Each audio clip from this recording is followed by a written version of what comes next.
We all know what I'm talking about. The craziest college football coach I actually think I've ever seen, Brian Kelly. This guy's running around like a fifth grader on Mac and Cheese Day. Nowadays, I'm too cool for a girlfriend. Nowadays, I don't know when the world spins. Live your life like we die when the world ends. If it's alright every time we fucking break a sin. Welcome back to Nowadays in College Football with your host, Carver Partin, published on Sports Illustrated by professional football analyst Brooks Austin over at the Film Guy Network.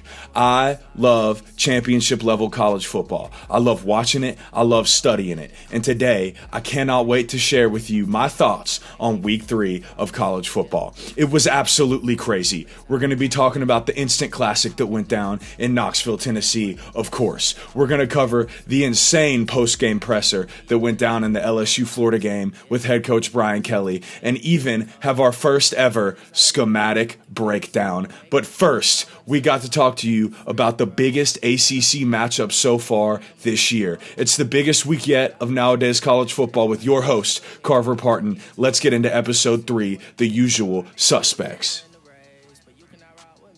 Now, the first matchup we got to talk about from Week 3 of college football is Georgia Tech Yellow Jackets hosting the Clemson Tigers. Dabo Swinney and the Clemson Tigers travel to Atlanta and find out. Final score, 24-21, last-second field goal. It was glorious. Haynes King drops an Omaha Beach-level air raid on you for 216 yards and runs the ball for 103.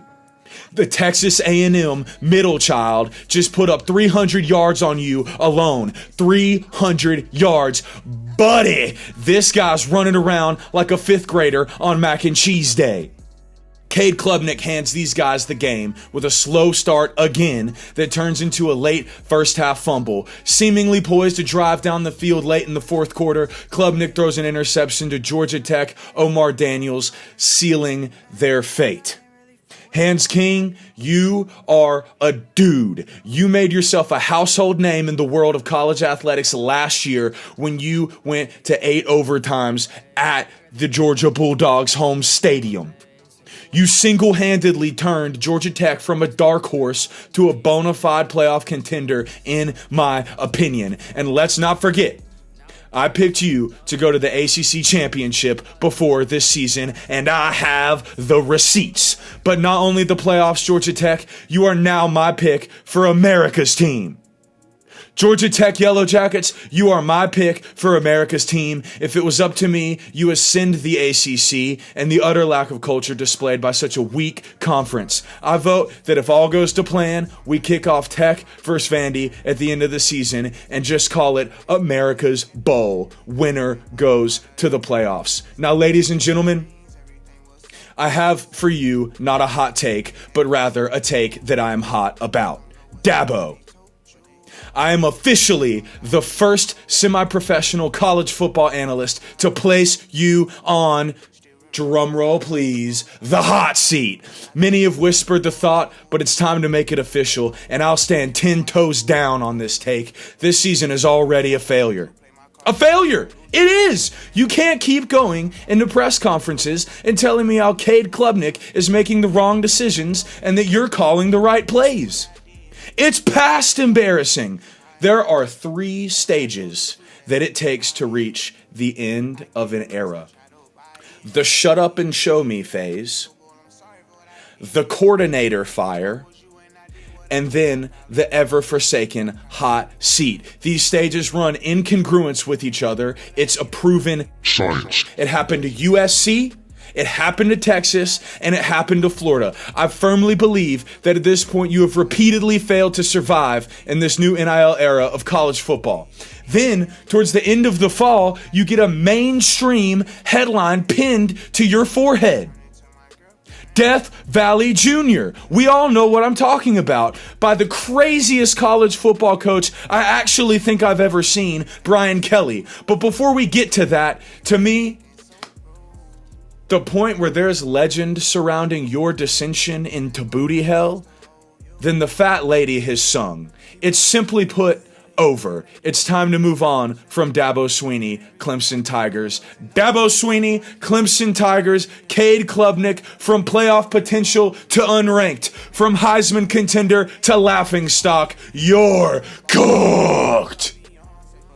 Now we have got to talk about Brian Kelly.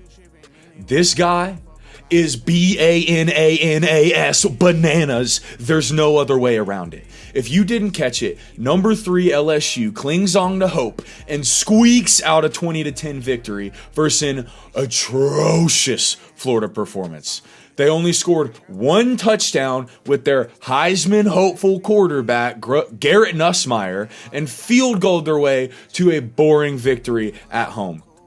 Now, after the game, Brian Kelly was asked about a third straight week of offensive struggles from a controversially ranked number 3 team that you should just naturally expect more production from. And this is what happened.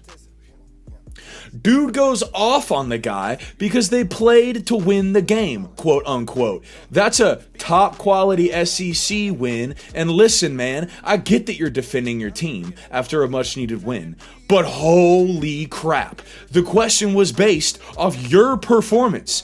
DJ Lagway threw 5 picks and you only took advantage of that once.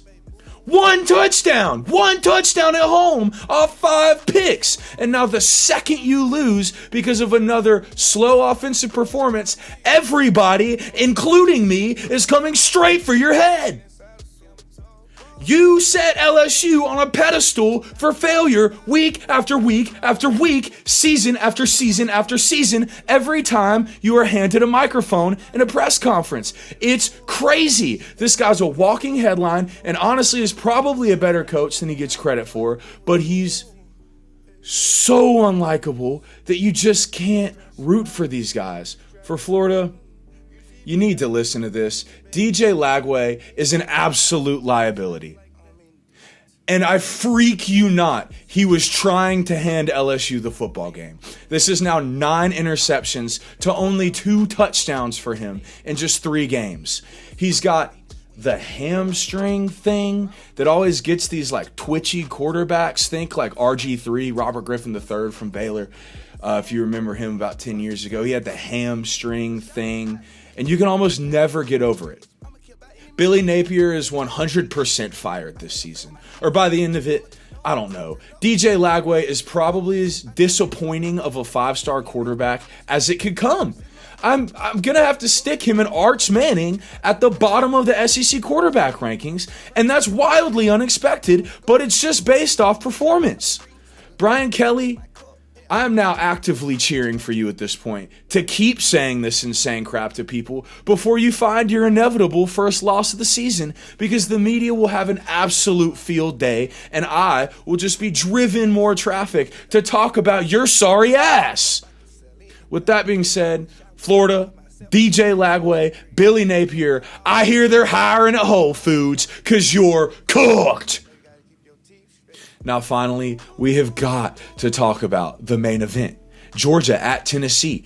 It was an instant classic. It had everything. Multiple different comebacks with a missed field goal to send it to overtime and an unreviewable play. I mean, guys, this was crazy, and I was fortunate enough to be there. And this was an instant classic. It's the loudest stadium I have ever been to in a non-postseason situation. I kid you not, on third downs, your eyes are just vibrating in your skull because you can't even see straight. 103,000 people, it did not disappoint. Now, there is so much that happened in this game. I wish I could make a whole series of videos about it, but we just don't have time to do it. But I want to try something new. I want to talk real football for a second. You can't get this on ESPN. To me, the headline of the game was the chess match. The schematic decisions made in the booth and on the sidelines during that football game, it's the best example. Rewatch it. It's the chess match. In-game adjustments made in-game, not at halftime, not in the quarter break, mid-drive adjustments that carried both of these teams to legendary performances. Now, I'm sure we can all agree that Joey Aguilar came out of the woodwork and absolutely balled, especially in the first quarter and a half in this game. And sure, he hit a couple big-time passes late as well towards the final minutes of this game. But what caused Tennessee to stall? What got into Aguilar's head to make him suddenly go from 14 for 14 with almost 300 yards and 3 touchdowns in about 6 minutes of football time to looking visually uncomfortable in the middle of the game where he threw 2 picks and exposed himself to the biggest legal hit on a quarterback I have seen in several years? What happened? With that being said, let's do our first ever schematic breakdown. All right, here's what Georgia's defense walks out to start the ball game. This is a typical 3-4 defense with a 2-high shell. As you can see, Tennessee early was exposing this look with crossing routes and deep overs. To counter this, Glenn Schumann, Georgia defensive coordinator, bails on the deep shell and decides to drop a safety into the box and roll the other into a 1-high look, then drops what we call the jack into a mint front. Now, this adaptation allowed Georgia defenders Jonell Aguero and Raylan Wilson to crack Tennessee receivers crossing the middle of the field, and this slowed Tennessee for 2 quarters, giving Georgia enough time to mount a comeback with Gunnar Stockton at the helm, who looked stupendous in his first away start. Now, if you're drawing up in your head all the ways to quote-unquote beat this defense, you have to account for the fact that Georgia was proving they could stop the run, which is the only reason they could allocate so many defenders to the middle of the field to stop the crossing passes. Now, there's so much more that went down in this, again, instant classic of a football game. But if you're asking me, both teams look like playoff teams, more so than what you can say really about any other team so far this season, as quarterback issues abound nationwide. Well, hey, if you're asking me, that was a damn good week 3. This has been Nowadays College Football with your host, Carver Partin. Tune back in next week for week 4, and let's get it. Nowadays, I'm too cool for a girlfriend. Nowadays, I don't know when the world spins. Live your life like we die when the world ends. If it's alright every time we fucking break a sin.